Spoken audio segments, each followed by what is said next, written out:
Hello, everyone. My name is Omari Souza. I'm an assistant professor at Texas State University, and I'll be sharing with you guys some of my research today. The presentation that I'll be giving is titled African Americans in Advertising: Images, Stereotypes, and Symbolism. Who we are as individuals, each habit and belief that we hold, is an extension of the rituals and structures of our various cultures. We are inevitably shaped by the language of visual symbols presented by those who wish to change or maintain those rituals and structures. Our society is steeped in visual narratives, often utilized by journalists, politicians, and other opinion leaders to perpetuate cultural myths about the products they offer and the consumers who need them. In this consumer-based society, designers play a vital role in crafting visual narratives, giving designers a vital role in determining how individuals view the world through the kaleidoscope lens of the visual symbols within advertisements.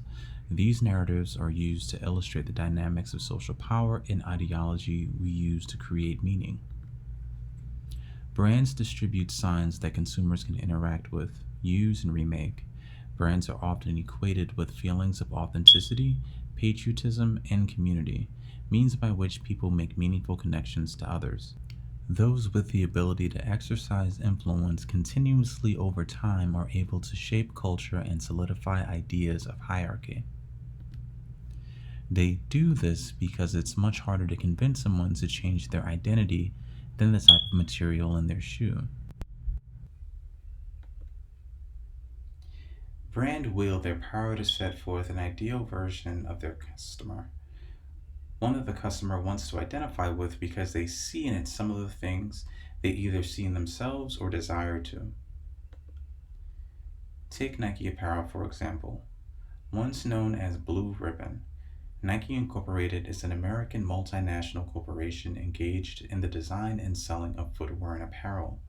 The name Nike was chosen by Jeff Johnson, a Blue Ribbon employee, in homage to the Greek goddess of victory. The goddess is symbolic of the desire to win, and the Nike swoosh represents her speed and power.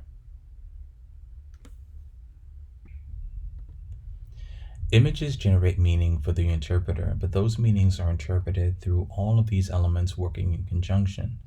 Because the images and icons used to support a brand exist in a world that contains ideologies, those images and icons must interact with those ideologies for harm or for good. Nike's pairing of the swoosh symbol with athletes like Michael Jordan, Mia Hamm, Roger Federer, Serena Williams, and Tiger Woods created a connection between the products and the champions who endorsed them. The products, in turn, became considered the choice of champions. The brand thus sells the idea that in order to become a champion, buying into the brand is a necessary first step. Nike not only sells sports apparel, but commodifies an idealized self, which is only actualized through the purchasing of their products. A brand is a visual symbol that signifies the user's social status. Designer Hank Willis Thomas explores the connection between modern brand and the genesis of the concept in his series Branded. He connects the original meaning of branding to burn signs of ownership onto the flesh of livestock, to the history of slavery, and then the relationship of product branding to Black culture. In the modern context, this forced branding of human beings has been meaningfully done away with. However, voluntary branding has replaced it as a way for individuals of lower social hierarchy to show their loyalty to those above them. This new form of branding does not demonstrate ownership, rather, it is used as a form of social mobility for those on the bottom of the hierarchy. Africans and their descendants who were once bought, sold, and traded as commodity were unable to control social perceptions of themselves. The commercial narratives that described them did not include possibilities of an idealized self, but rather the subservient self who provides the ideal for others. This includes characters such as Aunt Jemima, Uncle Rastus and Cream of Wheat, as well as Uncle Ben, have all remained as constant reminders of the servile positions African Americans once held.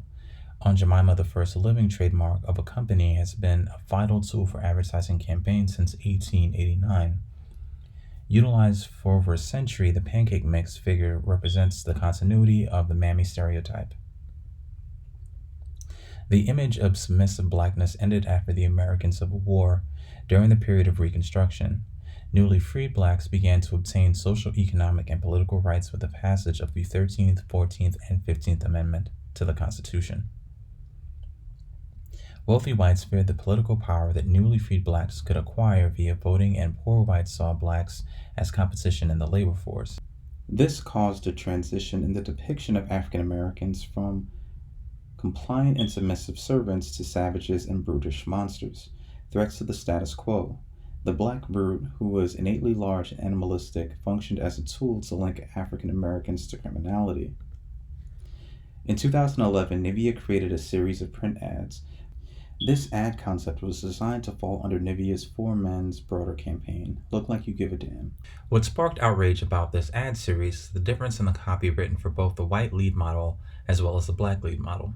The ad featuring a white lead read, "Sin City isn't an excuse to look like hell." The spot featuring a black model features a neatly dressed model hurling the decapitated head of another black man with an afro and beard. The ad's message, "Re-civilize yourself."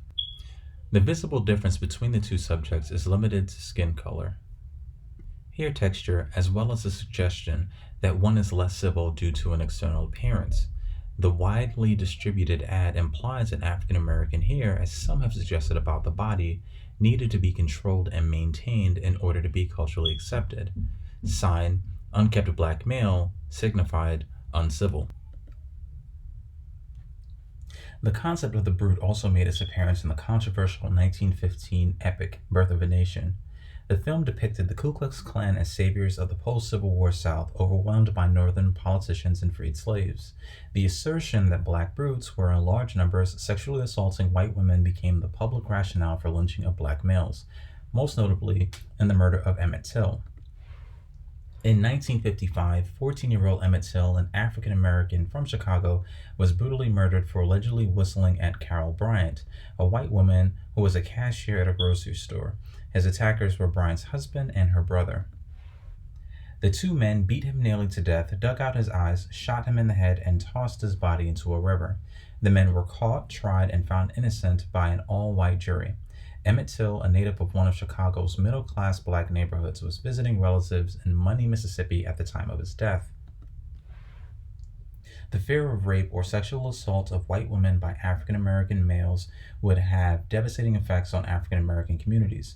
In Tulsa, Oklahoma, a young white woman accused the black male of sexual assault. This resulted in the death of roughly 300 African American residents and left more than 9,000 residents homeless after white mobs destroyed the Greenwood community. The depictions of African American males as brutes continued its significance into the early 20th century. These depictions of black criminality resulted in the passage of stricter sentencing guidelines in prisons and the expansion of the war on drugs in the second half of the 20th century. Stricter prison guidelines grew in the American prison system exponentially by 700%. During this time, campaigns for tough on crime policies emerged as popular soundbites for elected officials. For example, George W. Bush's presidential run used a smear campaign tactic formerly known as the Willie Horton Ad. This 1988 presidential campaign TV spot created by Bush's supporters was intended to attack Democratic opponent Michael Dukakis. Dukakis, the then governor of Massachusetts, supported his state's weekend pass program, which allowed imprisoned individuals to leave prison for a day or more to go home. The spot featured convicted murderer Willie Horton, who had escaped while on a weekend furlough and went on to rape a woman and stab her fiancé in a brutal 1987 home invasion.